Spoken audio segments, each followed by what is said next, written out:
Fa molt de temps que els joves de la Llagosta reivindicaven un nou skatepark, un skatepark modern i, a més, un skatepark que ells hi poguessin dir la seva. I això és el que hem fet, escoltar-los durant més d'un any, dissenyar un skatepark que el puguin utilitzar bicicletes, monopatins, scooters i qualsevol modalitat de l'skatepark.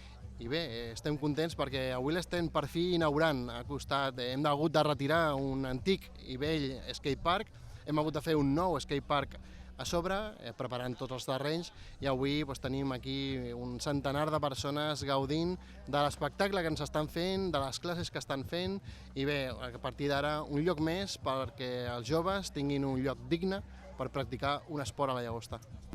Bueno, la verdad que en general todo me gusta bastante porque venimos de un skatepark ya muy antiguo y estaba ya un poco todo bastante cascado.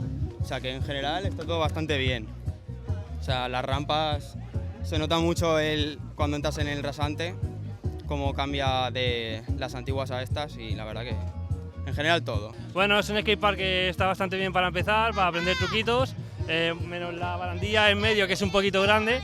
Pero bueno, a mí la parte que más me gusta sería las rampitas, digamos, las rampitas del fondo. Y bueno, está bien, para aprender y tal algunos truquitos, lo veo bien. Bé, el primer de tot és que és un skatepark molt polivalent. Hi ha dos espais que m'agraden molt, en concret, un petit quarter molt llarg que donarà per iniciació a trucs en rampa, que és aquesta rampa que té un radi de gir, amb un tros de ferro al final que li diem cupping. Aquesta rampa, aquest quarter tan petitet és preciós per començar a fer iniciació.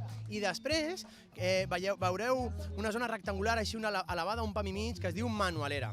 I aquí és per començar a agafar habilitats de salt, que és l'street, que és l'altra modalitat, rampa i anem a dir-li street.